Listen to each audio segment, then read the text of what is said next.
Laissez-moi vous raconter une histoire. En 1264, Kubilai Khan devient empereur mongol suite au décès de son frère, le grand Genghis Khan. Et son objectif est de continuer à étendre son empire dans toute la Chine, voire au-delà.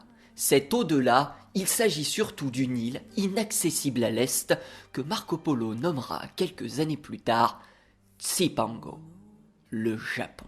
Des émissaires sont alors envoyés à la cour du Shiken Hojo Masamura en 1266 et 1268 pour nouer des relations dites cordiales, mais ces relations échoueront. D'ailleurs, pour la petite histoire, c'est au clan Hojo que l'on doit le fameux symbole de la Triforce de la série The Legend of Zelda. Blessé dans son orgueil, Kubilai décide donc d'envahir le pays par la force. Pour y parvenir, il demande l'aide des Coréens, déjà annexés en 1259, afin de construire diverses embarcations, la gestion des voies maritimes n'étant pas un point fort des Mongols.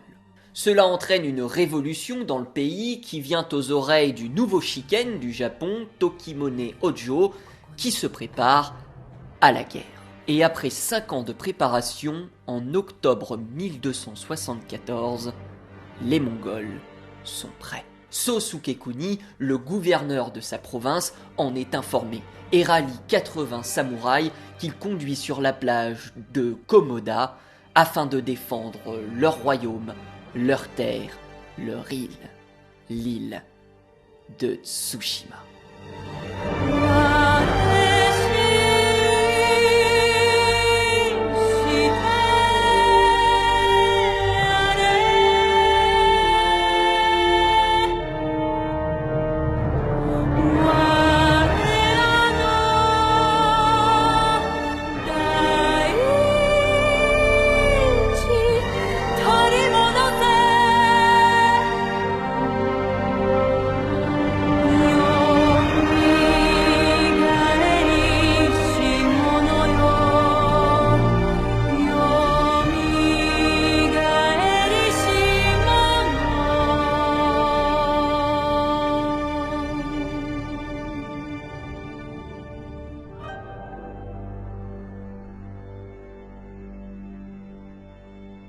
Ghost of Tsushima est un jeu sorti en 2020. Il est développé par les équipes de Sucker Punch, une équipe qu'on a déjà évoquée dans une précédente vidéo, puisque ce sont eux qui sont également les réalisateurs de la série Sly Raccoon.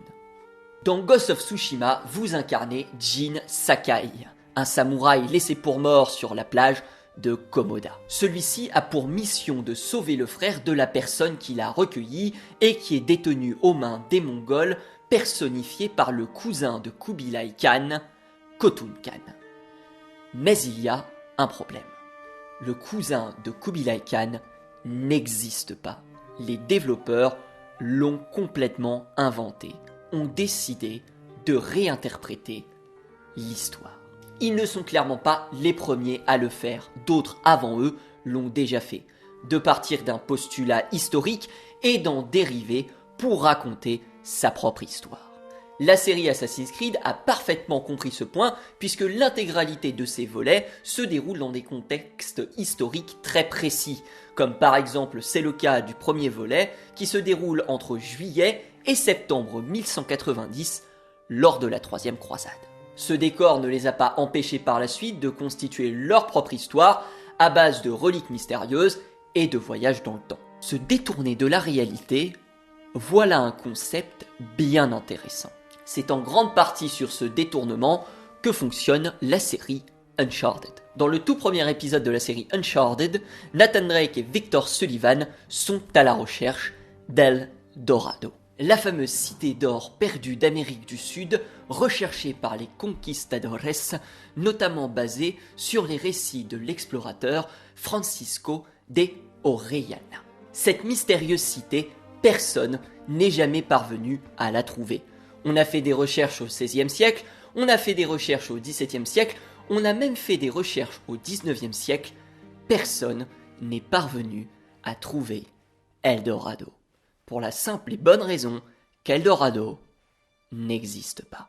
El Dorado décrivant en réalité un rituel. Un rituel exercé sur le lac Guitavita en Colombie où un homme paré d'or plongeait dans un lac tandis que d'autres personnes jetaient richesses, pierres précieuses et or. Uncharted Drake's Fortune s'amuse d'ailleurs beaucoup de cette ambiguïté au début de l'aventure, puisque les personnages théorisent effectivement sur ce à quoi peut ressembler Eldorado. Dès le début du jeu, Nathan découvre un carnet dans un cercueil vide, celui de Sir Francis Drake, célèbre explorateur et navigateur du XVIIe siècle qui donnerait des informations sur la position de la cité. Ce n'est qu'un peu plus tard dans le jeu que Nathan et Victor se rendent compte que la cité est en réalité une statue entièrement faite d'or, et vers la finalité du jeu, on apprend que cette statue est en réalité un cercueil qui transforme les gens en zombies. Et là, il y a dû avoir des explications. Un parti pris que le coprésident de Naughty Dog de l'époque a dû justifier face à un certain mécontentement en qualifiant de malédiction ce qui arrivait et qu'il ne s'agissait pas forcément d'une explication surnaturelle et que simplement un virus était piégé dans la momie du sarcophage. Et c'est cet habile part que le 4e épisode va tenter de déconstruire au fur et à mesure de son intrigue par sa mise en scène et ses dialogues. Ce dernier épisode fait partir Nathan et son frère Sam à la recherche de la fameuse cité perdue de Libertalia, l'idéal de la flibusterie qui se cacherait dans l'océan Indien à proximité de Madagascar. Nous ne saurons jamais si cette utopie a un jour existé. Ce n'est que par la plume d'un certain Charles Johnson que nous connaissons cette légende. Quel était cet Éden attirant irrésistiblement une partie des pirates de la Caraïbe? Le capitaine Charles Johnson, alias Daniel Defoe, celui qui a écrit Robinson Crusoe, en parla longuement, mêlant dans sa description bien matériel en abondance et valeur de solidarité, peignant ainsi une sorte de cité idéale. Libertalia. Un territoire où toute femme et tout homme naît libre. Mais Uncharted 4 fait un choix très audacieux. Il ne vous fait pas croire que Libertalia existe. Il la rend réelle. Il lui donne un cadre, une chronologie, une histoire, celle d'hommes et de femmes rêvant d'un idéal consumé par leur impossible utopie. Cette normalité se suspend à votre incrédulité. Vous croyez en ce lieu et vous croyez à ces pirates qui ont vécu en ces lieux.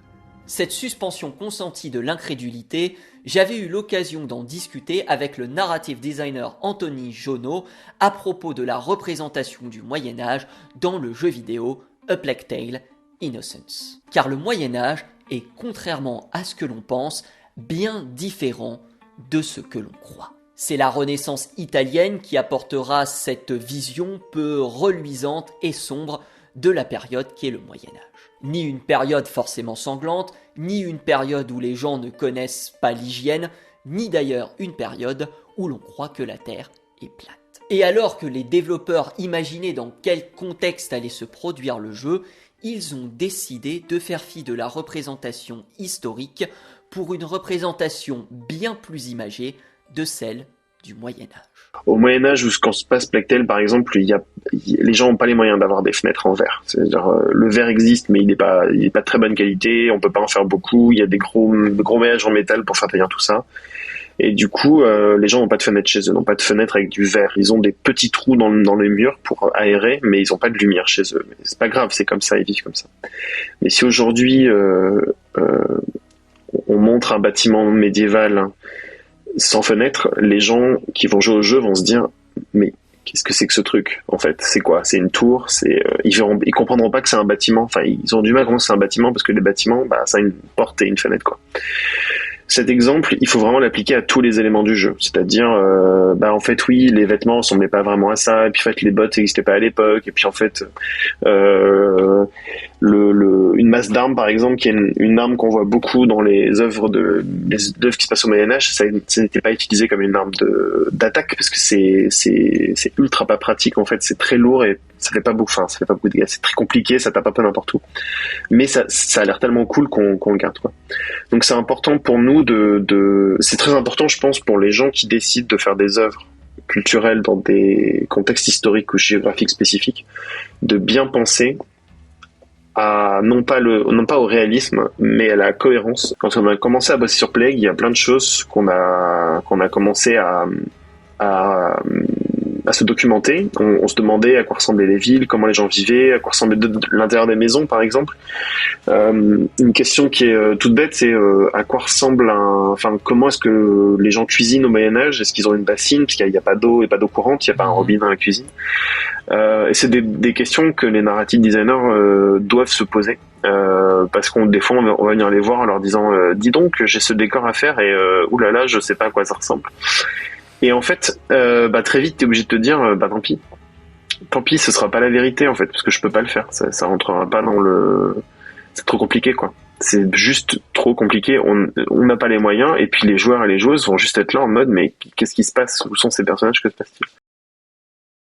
Ghost of Tsushima répond lui aussi de cette suspension consentie d'incrédulité par un détail insignifiant. La forme des armures.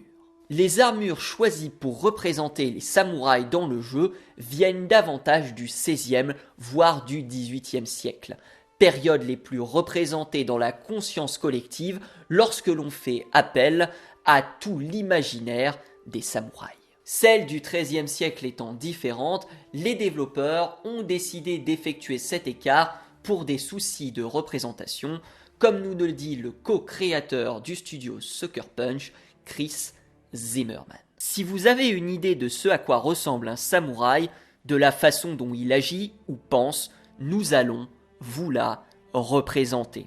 L'idée que se font la plupart des gens est basée sur l'idée que l'on se fait des samouraïs au XVIe et XVIIIe siècle. Le XIIIe siècle, historiquement, est assez différent. Ce n'est pas ce à quoi l'on s'attend.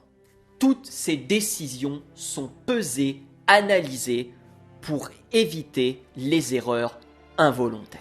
Faire voyager le joueur sans le dépayser. Raconter son histoire sans la trahir. Le défi pour nous, en réalisant un jeu dont l'histoire est originale, mais qui se déroule dans un contexte historique réel, est de nous assurer que nous racontons une histoire à laquelle les gens peuvent s'identifier. Alors bien sûr, comme le dit le producteur de Ghost of Tsushima, Brian Fleming, malgré toutes nos recherches, nous ne sommes pas sûrs à 100% que les choses se soient passées ainsi. Chacun peut avoir son interprétation. Et c'est sur cette ambiguïté que bon nombre d'aventures sont construites par les développeurs pour raconter leur histoire. Reste à savoir désormais si vous voulez les croire.